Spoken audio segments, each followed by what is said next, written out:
இங்க சிந்தாமணி பாத்தீங்கன்னா நிறைய முத்து கொடுக்கணும் காசை கொடுக்கவும், அப்ப முத்து பாத்தீங்கன்னா பயங்கர டென்ஷன் ஆயிட்டு, எங்க இதெல்லாம் வந்துட்டு உங்களுக்கு ஒரு பொழப்பா, ஒரு பிசினஸ்ல வந்துட்டு போட்டி இருக்கலாம், இந்த மாதிரியே வந்துட்டு புறமப்பட்டுட்டு அடுத்தவங்க கடையை வந்துட்டு தூக்குறது, வண்டியை தூக்குறதுன்னு சொல்லிட்டு ரொம்பவே கேவலமா நடந்துக்குவீங்க அப்படின்னு சொல்லிட்டு கத்துறாரு.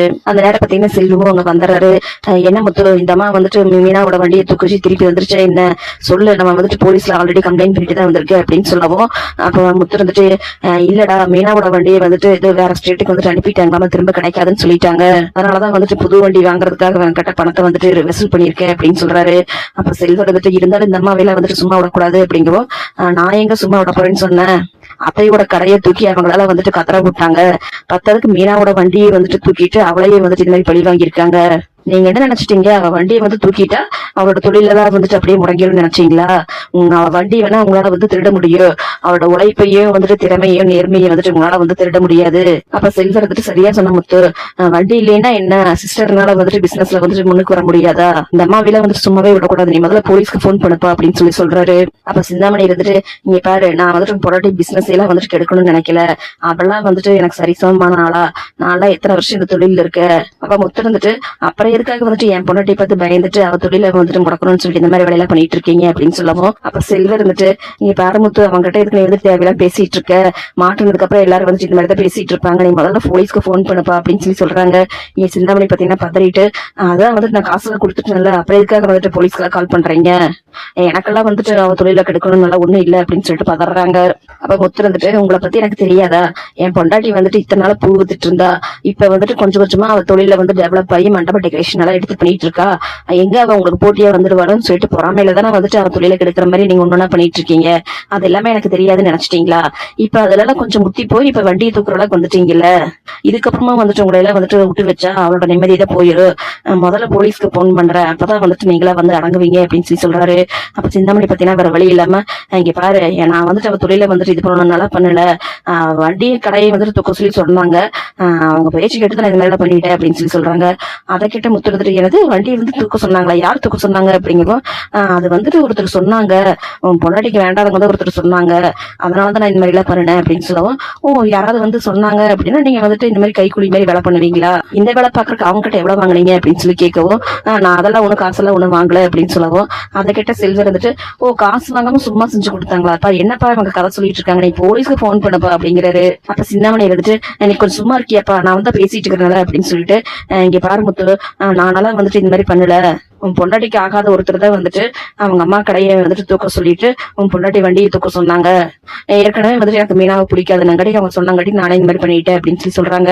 அதை கேட்டீங்க முத்துவும் செல்லும் பார்த்தீங்கன்னா ஒன்னும் புரியாம முடிச்சுட்டு, ஆமா, யார் சொன்னாங்க, யார் வந்துட்டு இந்த மாதிரி பண்ண சொன்னாங்க அப்படின்னு கேட்கவும், நீ சிந்தாமணி பாத்தீங்கன்னா, அது வந்து அதெல்லாம் வந்துட்டு உங்களுக்கு தெரிஞ்சவங்க தான், எதுக்கு நான் சொன்னா உங்க குடும்பத்துக்குள்ளதான் பிரச்சனை வரும் அப்படின்னு சொல்லவும், எங்க குடும்பத்துக்குள்ளயா, யார சொல்றீங்க, என்ன தேவையில்லாம வந்துட்டு எதையாவது ஒண்ணு கோத்து விட்டுட்டு போலான்னு பாக்குறீங்களா அப்படிங்கவும், நான் இதுக்கு அந்த மாதிரி வந்து சொல்ல போறேன், உங்க வீட்டுல இருக்கிற ஒரு ஆள் தான் வந்துட்டு சொன்னாங்க அப்படிங்கவும், அதை கேட்ட இங்க முத்து இருந்துட்டு, எங்க வீட்டுல இருக்கிற ஆளா அப்படின்னு சொல்லிட்டு யோசிக்கிறாரு. மீனாவோட இந்த தொழிலுக்கு வந்துட்டு நம்ம வீட்டுல வேற யாரு இந்த மாதிரி பிரச்சனை பண்ண போறாங்க அப்படின்னு சொல்லிட்டு யோசிச்சவரு, அம்மாக்கு தான் வந்துட்டு மீனா பூக்கட்டி வைக்கிறது இந்த டெக்கரேஷன் பண்றதெல்லாம் பிடிக்காது, ஒருவேளை அம்மா தான் சொல்லியிருப்பாங்களா, அவங்க தானே வந்துட்டு டான்ஸ் கிளாஸ்க்கு எல்லாம் வந்துட்டு இருந்தாங்க அப்படின்னு சொல்லி யோசிச்சுட்டு, யாரு எங்க அம்மாவா அப்படின்னு சொல்லி கேட்கவும், ஐயோ மாஸ்டர்ல ஒண்ணு சொல்லல அப்படின்னு சொல்லவும், அப்ப வேற யாரு அப்படின்னு சொல்லிட்டு கேக்குறாங்க.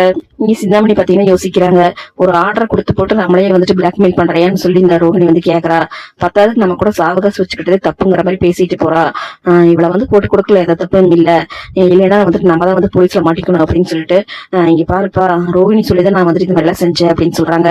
அதை கேட்ட இங்க முத்துக்கு பாத்தீங்கன்னா பயங்கரமா அதிர்ச்சி ஆகுது, என்ன சொல்றீங்க ரோகிணியா அப்படிங்கவும், ஆமா, அந்த பொண்ணுதான் வந்துட்டு மீனாவோட அம்மா கடையை வந்துட்டு எடுக்க சொல்லுச்சு அப்படிங்கவும், என் முத்துக்கு பாத்தீங்கன்னா நம்பவும் முடியல, இந்த பார்லர் அம்மாவுக்கு வந்துட்டு மீனா ஆகாத இருந்தாலும் எதுக்காக வந்துட்டு இந்த அம்மா கிட்ட வந்து இந்த வேலையை சொல்லணும் அப்படின்னு சொல்லிட்டு ஒன்னும் புரியாம, நீங்க பாருங்க, நீங்க தப்பிக்கிறதுக்காக வந்துட்டு சும்மா வந்துட்டு பொய் சொல்லாதீங்க அப்படிங்கவும், அப்ப சிந்தாமணி வந்துட்டு, நான் ஒன்னும் பொய் சொல்லல, எனக்கு மீனாவை பிடிக்காத இல்லைன்னு சொல்லல, ஆனா எதுவாக இருந்தாலும் நான் நேருக்கு நேரதான் வந்துட்டு எந்த வேலையும் பண்ணுவேன், இந்த பொண்ணுதான் வந்துட்டு என்ன தேடி வந்துட்டு இந்த மாதிரி வேலை பண்ண சொல்லுச்சு, அதுவும் உங்க அம்மாவோட யோகா கிளாஸ்ல நான் இருக்கும்போது அங்க வந்து தேடி வந்து என்னை வந்து இந்த மாதிரி சொல்லிட்டு போச்சு. அப்ப முத்து இருந்துட்டு, அவங்க சொன்னாங்க அப்படிங்கறக்கா எதுக்காக நீங்க இந்த வேலை செய்யணும் அப்படிங்கவும், அது வந்து மாஸ்டரோட மருமக, அது மட்டும் இல்லாம அவங்க வந்துட்டு வந்துட்டு மண்டப டெக்கரேஷன் ஆர்டர் எனக்கு தரேன்னு சொல்லி சொன்னாங்க. அதனாலதான் வந்துட்டு நான் இந்த மாதிரி பண்ணினேன் அப்படின்னு சொல்றாங்க. அதெல்லாம் கேட்ட இங்க முத்துக்கு பாத்தீங்கன்னா பயங்கரமா அதிர்ச்சி ஆகுது. இந்த பார்லர்மா வந்துட்டு எந்த அளவுக்கு வந்துட்டு கேவலமா நடந்திருக்குது. மீனாவை பழி வாங்குறதுக்காக வந்துட்டு இவங்க கடையில வந்துட்டு இந்த மாதிரி வேலையெல்லாம் பண்ண சொல்லியிருக்கு. இது இந்த அளவுக்கு வந்துட்டு கீழ்த்தரமா நடந்துக்குன்னு சொல்லி நம்ம எதிர்பார்க்கவே இல்லையே அப்படின்னு சொல்லிட்டு ஒரு பக்கம் யோசிச்சுட்டு நிக்கிறாரு. அப்ப சிந்தாமணி இருந்துட்டு, நான் சொல்றத வேணா உனக்கு நம்பிக்கை இல்லைன்னா அந்த பொண்ணை போய் நீ வேணா விசாரிச்சு பாரு. நானா வந்து தேடி போயில அந்த பொண்ணை பாக்கல, அந்த பொண்ணாதான் வந்து தேடி வந்து என்கிட்ட இந்த மாதிரி சொல்லுச்சு. அது மட்டும் இல்லாம எனக்கு மீனாவை பிடிக்காது, அவ தொழிலை வந்துட்டு முடக்கணும், அதனால அவங்க அம்மாவோட கடையை எடுத்துட்டு இவ வண்டியெல்லாம் தூக்கிடுங்கன்னு சொல்லிட்டு அந்த பொண்ணுதான் வந்துட்டு சொல்லுச்சு. அதுக்காக நான் அந்த பொண்ணோட இந்த காசுலாம் ஒண்ணு வாங்கல. அது ஏதோ மண்டப டெக்கரேஷன் ஆர்டர் கொடுக்குது அப்படின்னு சொல்லிட்டு நானும் வந்துட்டு மீனாவை பிடிக்காது அப்படிங்கறக்காக பண்ணனே ஒழிய நானால இந்த வேலையெல்லாம் பண்ணல அப்படின்னு சொல்லி சொல்றாங்க. அதெல்லாம் கேட்க இங்க முத்துக்கு பாத்தீங்கன்னா பயங்கர கோவம் வருது. இந்த பார்லரமா வந்துட்டு ஏதோ பித்தலாட்டம் பண்ணிட்டு திருட்டுத்தனம் பண்ணிட்டு இருக்குன்னு சொல்லி போனா போதும்னு சொல்லி விட்டா, இப்ப வந்துட்டு அங்க சுத்தி இங்க சுத்தி வந்துட்டு மீனாவோட தலையிலே வந்துட்டு கை வைக்க ஆரம்பிச்சிருச்சா. கடையை எடுத்ததுல இருந்து அத்தை வந்துட்டு எப்படி எல்லாம் வந்துட்டு கதறையை எழுதிட்டு இருந்தாங்க. மீனாவும் வண்டியில காணன்னு சொல்லிட்டு எப்படி எல்லாம் துடிச்சு எழுதிட்டு இருந்தா. இது எல்லாத்துக்கும் இந்த பார்லரமா தான் காரணமா அப்படின்னு சொல்லிட்டு முத்து பயங்கர எரிச்சலோட நின்றுட்டு இருக்காரு.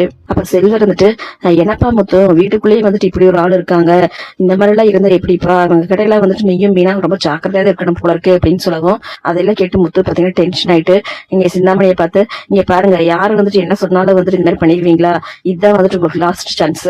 இதுக்கப்புறமா வந்துட்டு மீனாக்கும் சரி அத்தையோட குடும்பத்துக்கும் சரி ஏதாவது வந்து நீங்க இடைஞ்சல் பண்ணிட்டு இருந்தீங்க அப்படின்னா கண்டிப்பா வந்துட்டு நான் என்ன பண்ணுவேன்னு சொல்லி எனக்கே தெரியாது, மரியாதை எங்க இருந்து போங்க அப்படின்னு சொல்லிட்டு சிந்தாமணி அங்க இருந்து அனுப்பிச்சு விடுறாரு. இங்க சிந்தாமணியை பாத்தீங்கன்னா விட்டா போதும் அப்படின்னு சொல்லிட்டு எப்படி நம்ம ரோகிணி போட்டு கொடுத்துட்டு இந்த விஷயத்த நம்ம தப்பிச்சிட்டோம், இல்லைன்னா இந்த முத்து இருக்கிற கோவத்துக்கு நம்மளை போலீஸ் கம்ப்ளைண்ட் பண்ணி இந்த பண்ணிருப்பான் அப்படின்னு சொல்லிட்டு சிந்தாமணி பாத்தீங்கன்னா அங்கிருந்து திருச்சி ஓடிடுறாங்க. இங்க முத்து பாத்தீங்கன்னா சரிடா செல்வம் நீ கிளம்பு, நான் அர்ஜென்ட்டா வீட்டுக்கு கிளம்பணும் அப்படின்னு சொல்லிட்டு பயங்கர கோவத்தோட வீட்டுக்கு